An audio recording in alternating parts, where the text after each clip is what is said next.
ജനിച്ചു വീണത് മുതൽ അപൂർവ രോഗത്തിന്റെ പിടിയിലാണ് തൃശൂർ അയ്യന്തോൾ സ്വദേശി മനോജിന്റെ മകൻ ആദിൽ കൃഷ്ണ. ഇരുവൃക്കകളുടെയും പ്രവർത്തനം തകരാറിലായതോടെ ഈ 2 വയസ്സുകാരന്റെ ജീവൻ അപകടത്തിലാണ്. ആദിൽ കൃഷ്ണയെ ജീവിതത്തിലേക്ക് മടക്കിക്കൊണ്ടുവരാൻ ശസ്ത്രക്രിയ വേണമെന്നാണ് ഡോക്ടർമാർ നിർദ്ദേശിച്ചത്. എന്നാൽ ഇതിനുള്ള ചികിത്സാ ചെലവ് കണ്ടെത്താനാകാതെ ആശങ്കയിലായിരിക്കുകയാണ് ഈ നിർധന കുടുംബം.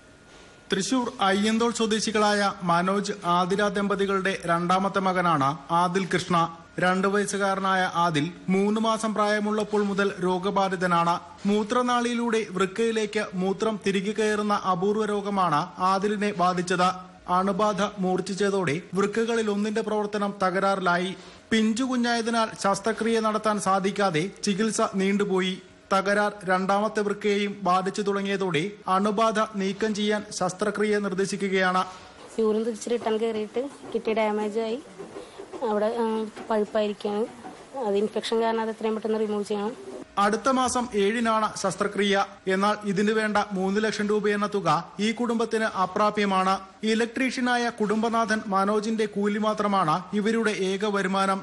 അണുബാധ കൂടുതലുണ്ടെന്ന് തെളിഞ്ഞാൽ വൃക്ക മാറ്റിവെക്കേണ്ടി വരും.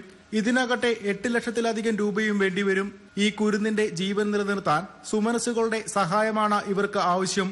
News bureau, Thrissur.